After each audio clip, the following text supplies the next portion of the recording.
Hello friends, this is Ananth and welcome to Lean Manufacturing Lessons for people who hate trading. Last வீடியோவில் நம்ம வந்துட்டு இந்த 7 waste பற்றி ஒரு குயிக் இன்ட்ரோடக்ஷன் பார்த்தோம். அந்த வீடியோ நீங்கள் பார்க்கணுன்னா மேலே இருக்கிற அந்த லிங்க்கை கிளிக் பண்ணுங்கள். இந்த வீடியோவில் வந்துட்டு நம்ம ஃபஸ்ட் வேஸ்ட்டான டிரான்ஸ்போர்ட்டேஷன் அப்படின்ற வேஸ்ட் பற்றி கொஞ்சம் டீட்டெயிலாக பார்க்க போகிறோம். இந்த டிரான்ஸ்போர்ட்டேஷன் அது முதல்ல எதனால் வேஸ்ட்டுன்னு சொல்கிறோம்? வேஸ்ட்னா நம்ம என்ன பார்த்தோம்னா எந்த ஒரு ஆக்டிவிட்டியோ ஃபிசிக்கல் ஆர் கெமிக்கல் சேஞ்ச் நடக்கலைன்னா அது வந்து வேஸ்ட்டுன்னு பார்த்தோம். நம்ம டிரான்ஸ்போர்ட்டேஷன் பண்ணும்போது நம்மளோட மெட்டீரியல்ஸை வந்து ஒரு இடத்துல இருந்து இன்னொரு இடத்துக்கு தான் எடுத்துகிட்டு போகிறோம். அந்த நேரத்தில் பொருளில் எந்த ஒரு மாற்றமும் வர்றதில்லை. அதனால் அது வந்து ஒரு வேஸ்ட்டுன்னு சொல்கிறோம்.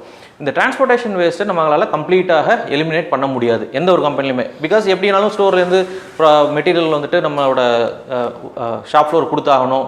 முடிஞ்சு போன அதாவது ப்ராசஸ் கம்ப்ளீட் ஆன மெட்டீரியலை வந்துட்டு ஃபினிஷ் குட் ஸ்டோரேஜ் கொண்டு போகணும். அப்புறம் அங்கேருந்து பார்த்திங்கன்னா கஸ்டமரோட பாயிண்ட்டுக்கு நம்ம எடுத்துகிட்டு போகணும். So transportation cannot be eliminated 100%, but it can be reduced. Transportation ஒரு கம்பெனியில் இருக்குது, எக்ஸசிவாக இருக்குது, அதிகப்படியான டிரான்ஸ்போர்ட்டேஷன் இருக்குதுன்னு நம்ம எப்போ தெரியும் நமக்கு அப்படின்னு பார்த்தீங்கன்னா எந்தெந்த இடத்துலலாம் பார்த்தீங்கன்னா மிஷின்ஸ் ஆர் ப்ராசஸஸ் வந்துட்டு கெப்ட் அப்பார்ட். அதாவது பார்த்திங்கன்னா ஒரு ஃப்ளோரில் வந்து ஒரு ஃபஸ்ட் ஆக்டிவிட்டி நடக்கும், அப்புறம் வந்துட்டு கிரவுண்ட் ஃப்ளோரில் வந்துட்டு செகண்ட் ஆக்டிவிட்டி நடக்கும், அப்புறம் பார்த்திங்கன்னா திருப்பி செகண்ட் ஃப்ளோரில் வந்துட்டு தேர்ட் ஆக்டிவிட்டி நடக்கும். ஸோ மாறி வந்து பார்த்திங்கன்னா மெட்டீரியல் எடுத்துகிட்டு போயிட்டு இருப்பாங்க. வேறு people are using lot of forklifts, conveyors, இதெல்லாம் வந்து மெட்டீரியல் நிறைய போகிற மாதிரி இருக்கும். அதெல்லாம் பார்க்கும்போது நமக்கு நிறைய வேலை நடக்குதுன்னு தோணும். ஆனால் பார்த்திங்கன்னா உண்மையிலே அந்த இடத்துல பொருள் வந்துட்டு ஒரு இடத்துலேருந்து இன்னொரு இடத்துக்கு மூவ் ஆகிட்டு தான் போயிட்டு இருக்கும். அந்த இடத்துல வேலைகள் ஒன்றும் நடக்கிறது இல்லை. ஸோ எங்களோட ஒன் ஆஃப் அவர் கிளைண்ட்ஸ் பார்த்திங்கன்னா செகண்ட் ஃப்ளோரில் வந்து ஃபஸ்ட் ஆக்டிவிட்டி ஸ்டார்ட் ஆகும், அவங்களோட initial activity. Then they take the component to the ground floor for doing some the second activity.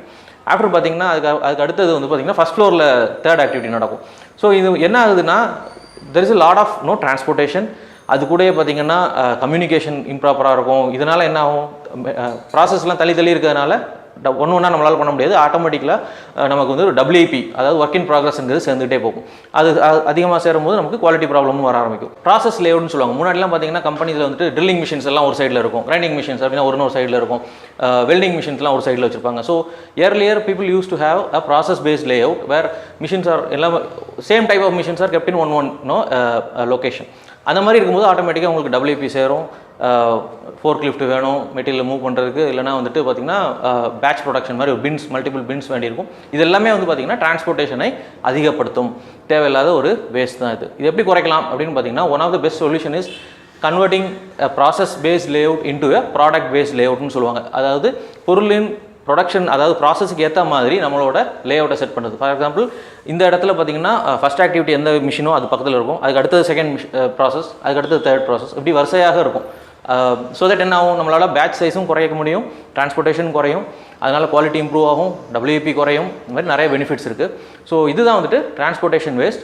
இந்த டிரான்ஸ்போர்ட்டேஷன் வேஸ்ட்டு எல்லா கம்பெனிலையுமே இருக்குது. நான் ஆல்ரெடி சொன்ன மாதிரி இதை வந்து 100% எலிமினேட் பண்ண முடியாது, இதை வந்து நம்மளால் குறைக்க முடியும்.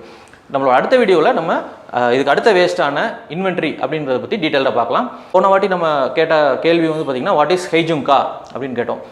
ஹெய்ஜுங்கா அப்படின்னா லோட் லெவலிங்பாங்க. லோட் லெவலிங்கிறது நிறைய கம்பெனிஸில் பார்த்திங்கன்னா ஃபஸ்ட் வீக்கில் வந்து ப்ரொடக்ஷன் ரொம்ப கம்மியாக இருக்கும், last week month end production பார்த்திங்கன்னா ரொம்ப ஜாஸ்தியாக இருக்கும்.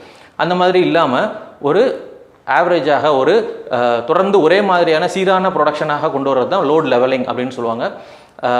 இந்த வாரம் நம்ம கேட்க போகிற கேள்வி வந்து பார்த்திங்கன்னா வாட் இஸ் டாக் டைம் அப்படின்னு சொல்லுவோம். டாக் டைம் அப்படின்னா என்ன? இதுக்கு சரியான பதில் வந்துட்டு கமெண்ட் செக்ஷனில் கொடுங்க.